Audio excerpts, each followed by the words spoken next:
Hello दोस्तों। आज हम लोग डिप्लोमा फोर्थ सेमेस्टर का जो एग्जाम में पूछे जाते हैं इंपॉर्टेंट क्वेश्चन वो इलेक्ट्रिकल मशीन का डिस्कस करेंगे। इसमें हम लोग इंपॉर्टेंट क्वेश्चन देखेंगे, उसके शॉर्ट नोट्स देखेंगे, डायग्राम से समझेंगे, उसके इक्वेशन समझेंगे और मैं ये सब बताते जाऊंगा, आप लोग स्क्रीनशॉट लेते जाना। ये फुल फोकस्ड वीडियो है एग्जाम पॉइंट ऑफ व्यू से, ताकि आप लोग सेमेस्टर एग्जाम में हायर स्कोर कर पाओ। और मैं आपको दावे के साथ कहता हूं कि वीडियो के एंड तक जो भी मैं क्वेश्चन बताऊंगा ये आप लोग को पूरा समझा दूंगा। मैं पूरा कोशिश करूंगा कि जो एकदम नहीं जानता है, कुछ नहीं जानता है, वो स्टूडेंट को भी मैं बताने का प्रयास करूंगा कि वो सीखे, वो जाने। तो चलिए सबसे पहले शुरू करते हैं। पहला क्वेश्चन है different type of DC motor with application. देखिए टाइप बहुत ज़्यादा पूछता है, अगर आपको वर्किंग प्रिंसिपल भी पूछ रहा है तो नीचे आप टाइप दिखा सकते हो। तो देखो डीसी मशीन को बेसिकली 3 पार्ट में बांटा गया है। एक परमानेंट मैग्नेट, एक सेपरेटली एक्साइटेड और तीसरा सेल्फ एक्साइटेड। बट डाउट है कि ये है क्या, मतलब कैसे समझे कौन सा क्या है, कौन सा टाइप का है। तो देखिए परमानेंट मैग्नेट, पहले हम लोग जानते हैं डीसी मोटर का 2 सबसे इंपॉर्टेंट पार्ट होता है। एक होता है आर्मेचर, आर्मेचर होता है जो कि रोटेट करता है, और दूसरा होता है फील्ड जो रुका होता है। यही 2 चीज के मदद से आपका डीसी मशीन घूमता है। मेन ये 2 है, कम्यूटेटर सब भी है, वो भी इंपॉर्टेंट रोल प्ले करता है, वो आगे देखेंगे हम लोग। तो देखिए परमानेंट मैग्नेट में क्या होता है ना, आर्मेचर में हम लोग सप्लाई दिए, डीसी है तो प्लस माइनस, यहाँ पे आर्मेचर में सप्लाई दिए, बट फील्ड में हम लोग सप्लाई नहीं देंगे। फील्ड में क्या करेंगे, हम लोग परमानेंट मैग्नेट का यूज करेंगे, जो आप लोग देखे होंगे नॉर्थ पोल साउथ पोल, ऐसा। ये सब आगे स्लाइड में है, डिटेल हम लोग समझेंगे, बस अभी थोड़ा ओवरव्यू देख लेते हैं कि है क्या। तो नॉर्थ पोल साउथ पोल है, यहाँ से ऐसा मैग्नेटिक फील्ड निकलता है, ये आर्मेचर रोटेट करता है, आर्मेचर में ही हम लोग सप्लाई देते हैं, इसमें नहीं देते। तो ये हुआ परमानेंट मैग्नेट टाइप। क्यों? क्योंकि इसमें परमानेंट मैग्नेट का यूज कर रहे हैं। दूसरा सेपरेटली एक्साइटेड, नाम से पता चल रहा है क्या, सेपरेटली माने अलग अलग। आर्मेचर में अलग से सप्लाई देंगे और फील्ड में अलग से सप्लाई देंगे। ये दोनों का एक दूसरे का सप्लाई से लेना देना नहीं है, दोनों का सप्लाई अलग अलग है, तो कहा है सेपरेटली एक्साइटेड। सेल्फ एक्साइटेड, नाम से पता चल रहा है इसमें आर्मेचर में और फील्ड में दोनों में सेम पावर जाएगा, ठीक है, सेपरेटली नहीं रहेगा, दोनों में सेम जाएगा। तो सेल्फ एक्साइटेड को सीरीज शंट कंपाउंड, मतलब जो उसका वाइंडिंग है ना, उसको हम लोग आर्मेचर के साथ सीरीज में कर रहे हैं, या उसके पैरेलल में कर रहे हैं, या आधा सीरीज आधा पैरेलल में कर रहे हैं, वो सब है। तो इसका स्क्रीनशॉट ले लीजिए। ये एक फ्लो डायग्राम बोल सकते हैं, फ्लो डायग्राम है क्लासिफिकेशन ऑफ डीसी मोटर का कैसे होता है। फिर हम लोग सबको एक लाइन से धीरे धीरे समझेंगे। तो पहले चलते हैं, पहला है सेपरेटली एक्साइटेड डीसी मोटर। आपको 3D इमेज से दिख रहा होगा कि फील्ड में देखिए अलग से सप्लाई दिए हैं, आर्मेचर में अलग से सप्लाई दिए। तो देखिए इसको कैसे करना है। मान लीजिए ये मेरा फील्ड है, फील्ड को ऐसे हम लोग दिखाएंगे, यहाँ पे हम लोग सप्लाई दिए। अब देखिए सप्लाई वोल्टेज लिखे, पर किसका है, फील्ड का है, तो VF कर दिए, फील्ड का वोल्टेज। यहाँ एक करंट फ्लो करेगा, जब वोल्टेज दिए तो करंट फ्लो करेगा, ये करंट है। किसमें करंट फ्लो कर रहा है, फील्ड में, तो इसका नाम दिए IF, फील्ड का करंट, ठीक है। अब यहाँ पे आपका ये क्या है, बेसिकली रेजिस्टेंस ही है, यहाँ पे लगा हुआ है, वायर से ही बनाए हैं, तो रेजिस्टेंस है तो R, किसका रेजिस्टेंस है, फील्ड का, तो F, RF, ठीक है। अब दूसरा सर्किट बनेगा आर्मेचर का, यहाँ पे आर्मेचर बनाए, आर्मेचर में सप्लाई दिए। अब आर्मेचर में हम लोग वोल्टेज भी दे दिए हैं, ठीक है। आर्मेचर में करंट जा रहा है, तो ये कौन सा करंट होगा, आर्मेचर करंट। हाँ, दूसरा बात, यहाँ ये कनेक्ट, लोड कहाँ पे कनेक्ट रहेगा, आर्मेचर से ही शाफ्ट के थ्रू लोड कनेक्ट रहता है। तो जो आर्मेचर का करंट, मतलब अगर लोड बढ़ाएंगे आर्मेचर करंट बढ़ता है, तो ये लोड करंट आर्मेचर करंट दोनों सेम ही है, यहीं पे जा रहा है। यहाँ पे ब्रश होता है, आर्मेचर का जो ब्रश जिसको कम्यूटेटर के साथ कनेक्ट करते हैं, वो आगे देखेंगे हम लोग। हाँ, अब दूसरा, यहाँ आर्मेचर कैसे बना हुआ है, वाइंडिंग, कॉपर का वाइंडिंग हम लोग किए हुए हैं, किसमें, स्लोट ऐसा कटा हुआ रहता है, ऐसा करके, ऐसा स्लोट रहता है सर्कल करके, इसमें हम लोग वाइंडिंग ऐसा ऐसा पूरा ये करते हैं, जिसको हम लोग बोलते हैं आर्मेचर कोल, जो सिलिकॉन स्टील का बना रहता है। हाँ, तो इसका वाइंडिंग होगा तो उसका रेजिस्टेंस होगा, जिसको हम लोग बोले RA, RA माने आर्मेचर का रेजिस्टेंस।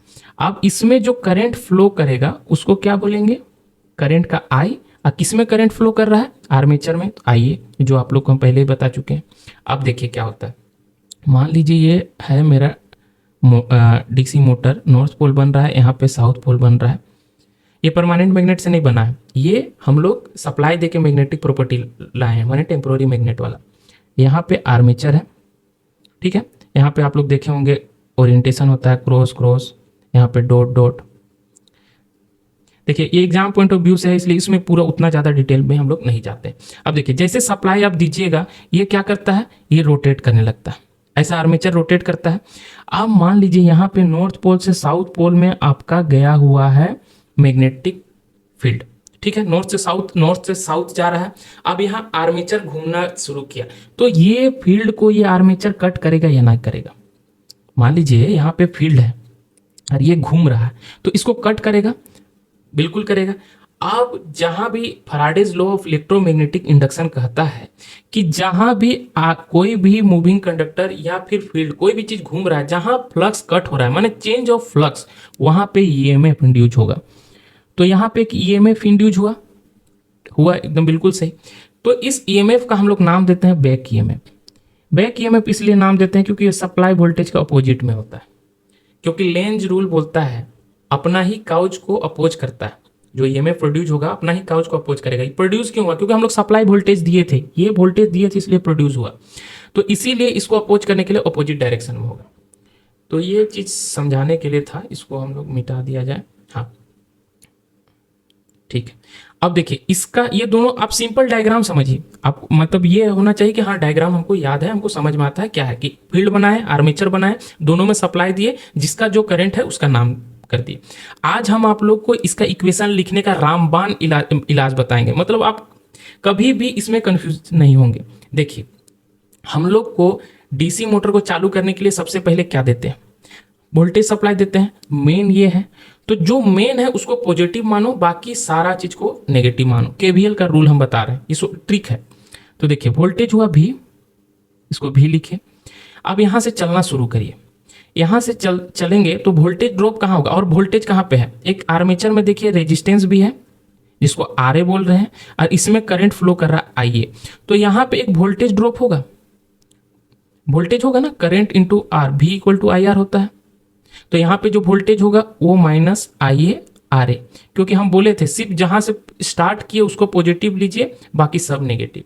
ये एक वोल्टेज होगा। यहाँ एक और वोल्टेज है जिसको ईबी बोल रहे हैं, बैक ईएमएफ, तो ये भी वोल्टेज है माइनस ईबी। केवीएल में क्या करते हैं हम लोग, सिर्फ वोल्टेज को ये करते हैं, वोल्टेज क्लोज लूप में क्या होता है, इक्वल टू जीरो होता है। तो V minus I A R A minus EB equal to zero.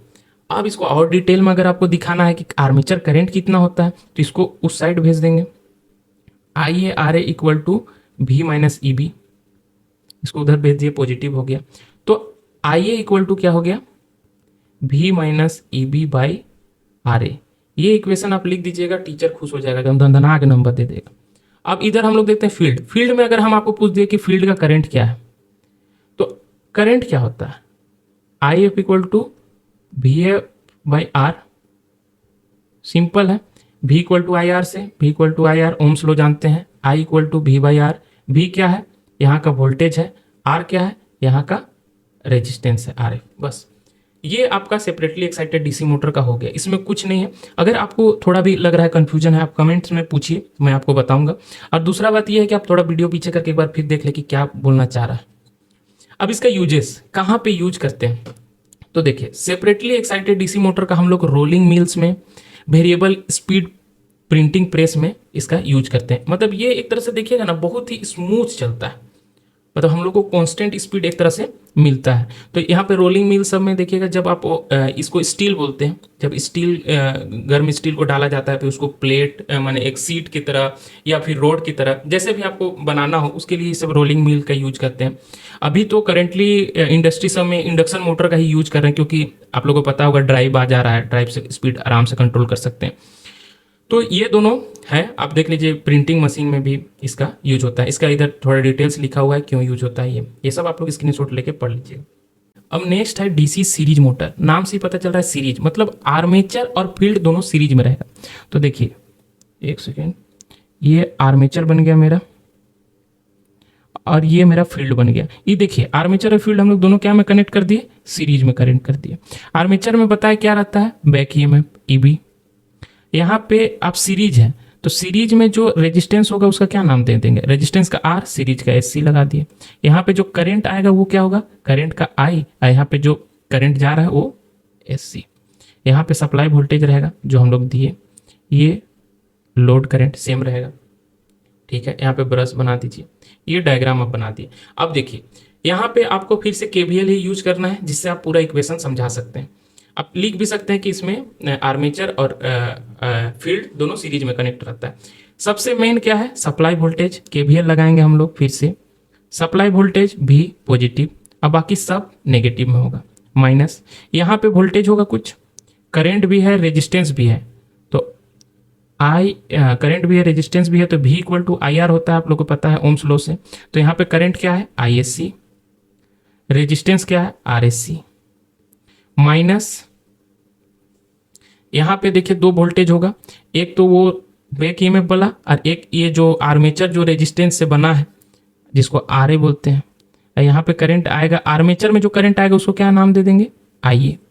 तो यहाँ पे IA आर्मेचर का करंट, आर्मेचर का रेजिस्टेंस, ये एक वोल्टेज हुआ, माइनस ये back EMF EB equal to 0।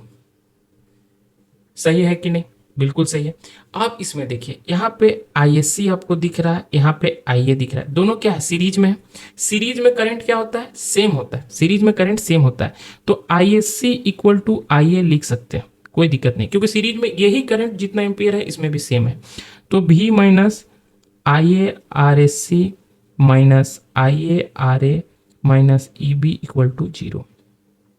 V minus IA common निकाल लीजिए, RSC प्लस RA, ये मैथ का इक्वेशन है, माइनस EB इक्वल टू 0। अब अगर हम लोग का IA पूछ रहा है, इसको उधर भेज देंगे, पॉजिटिव हो जाएगा, IA equal to V minus EB by RSC plus RA। ये इक्वेशन बस आप निकाल के छोड़ दीजिए, आपको पूरा नंबर मिलेगा। अब आप इसमें थोड़ा बहुत और क्या करेंगे, ऐसा लिख दीजिएगा, V equal to supply voltage, सारा चीज क्या क्या है, ISC लिख दिए, सीरीज करंट, तो ये सारा डिटेल उतना नहीं लिखते हैं, वीडियो बहुत लंबा बन जाएगा, तो ये सब आप लोग इसका डिटेल लीजिए। मेन पॉइंट यही था, समझना कि क्या है, सब में अब हम लोग वही करेंगे, बस थोड़ा थोड़ा अंतर है। ये मैथमेटिकल इक्वेशन है, कुछ नहीं किए हैं, बस कॉमन निकाल दिए हैं, उधर भेज दिए, पॉजिटिव हो गया। चलिए आगे बढ़ते हैं। इसका यूज का DC सीरीज मोटर का स्टार्टिंग जो टॉर्क रहता है वो बहुत हाई रहता है। एक आप लोगों को कंपटीशन पॉइंट ऑफ व्यू से इंपॉर्टेंट चीज बता देते हैं कि DC मोटर को कभी, DC सीरीज मोटर को कभी भी विदाउट लोड हम लोग नहीं चलाते हैं, क्योंकि उसका स्टार्टिंग टॉर्क बहुत हाई रहता है। अगर उसको बिना लोड के आप चला रहे हैं तो वो बेस के साथ उखड़ के ये हो जाएगा, निकल जाएगा। तो इसका यूज करते हैं इलेक्ट्रिक ट्रैक्शन में, क्योंकि यहाँ पे हाई स्टार्टिंग टॉर्क रहता है। क्रेन होस्ट करने के लिए, क्रेन में भी देखते हैं वो बहुत बड़ा बड़ा सामान सबको होस्ट किया जाता है। एलिवेटर सब में भी इसका यूज होता है, जहाँ पे हाई स्टार्टिंग टॉर्क का जरूरत है। अब देखिए हम लोग DC शंट मोटर के बारे में जानेंगे। तो DC शंट मोटर में क्या है, नाम से ही पता चल रहा है कि शंट है, मतलब कि इसका पैरेलल में होगा। आर्मेचर बनाए, पैरेलल में फील्ड बना दिए, यहां से सप्लाई वोल्टेज दिए, सप्लाई वोल्टेज इधर जाएगा, ये लोड करंट होगा। अब देखिए करंट को दो रास्ता मिला, एक इधर जाने को, एक इधर जाने को। इधर जो गया उसको हम लोग बोलते हैं ISH, माने ये शंट ब्रांच का करंट। इधर जो जाएगा उसको बोल देंगे IA, आर्मेचर का करंट। तो ये शंट का जो रेजिस्टेंस होता है उसको क्या बोलते हैं, RSH। ठीक है, शंट रेजिस्टेंस। यहाँ पे आप लोग को पहले ही बता दिए हैं, एक बैक EMF होगा, एक आर्मेचर का रेजिस्टेंस होगा, ये जो करंट आया वो IA। अब देखिए यहाँ से ऐसा है, लोड करंट आया, दो भाग में बटा। मान लीजिए यहाँ से 4 एम्पियर आ रहा है, टोटल करंट ही 4 एम्पियर है। तो मान लीजिए इधर 3 गया तो इधर 1 जाएगा, क्योंकि आ तो 4 ही रहा है ना, एक रास्ता से 4 आदमी आया, 3 आदमी इधर चल गया, 1 आदमी इधर चल गया। तो टोटल आदमी अगर 3 और 1 को देख के हम बोलेंगे आपको कि टोटल आदमी कितना था, तो ये दोनों को जोड़ के आप बता दीजिएगा कि 4। तो सेम वैसी है कि load current equal to IA plus ISH, मतलब लोड करंट होगा आर्मेचर करंट प्लस शंट का करंट। अब यहाँ पे हम लोग फिर से KVL लगाएंगे, ये वाला लूप में जो मेन लूप है। तो सबसे पहले वोल्टेज से शुरू हुआ, बाकी सब नेगेटिव, तो V माइनस, इधर कुछ नहीं है, यहाँ पे पहुंचे। यहाँ पे क्या होता है, एक आर्मेचर का करंट, आर्मेचर का resistance minus back EMF equal to 0।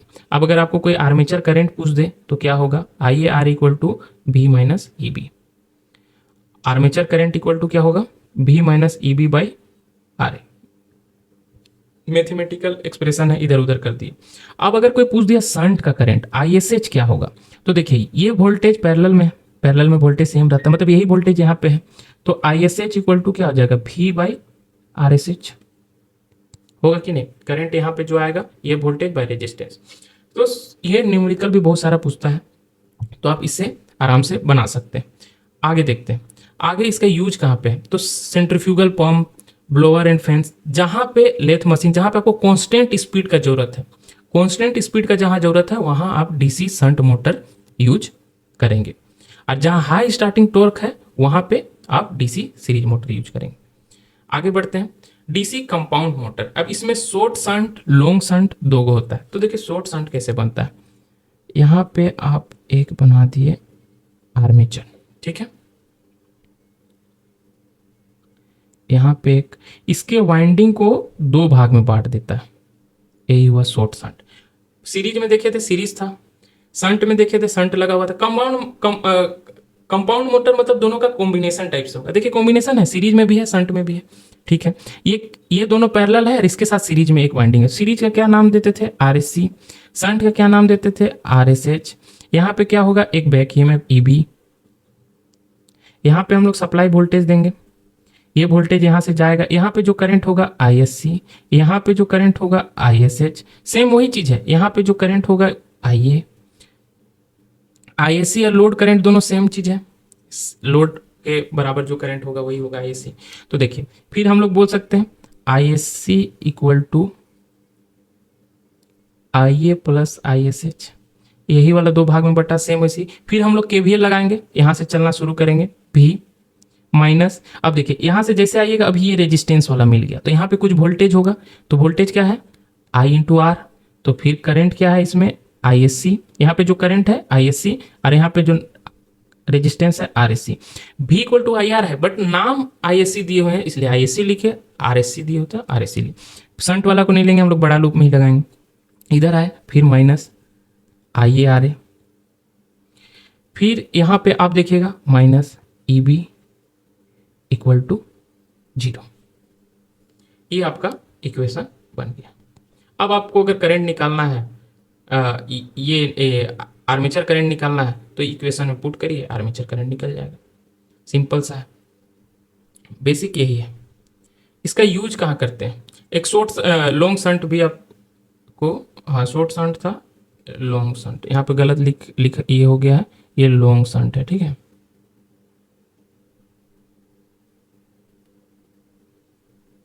Long shunt compound, इसमें क्या होता है, ऐसा होगा। इसमें देखिए आर्मेचर के साथ सीरीज में किया हुआ है, उसमें फील्ड दोनों पैरेलल में था और फील्ड के साथ।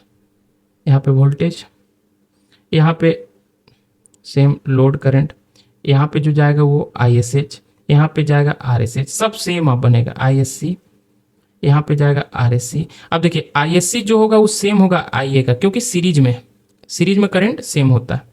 यहाँ पे बैक ईएमएफ।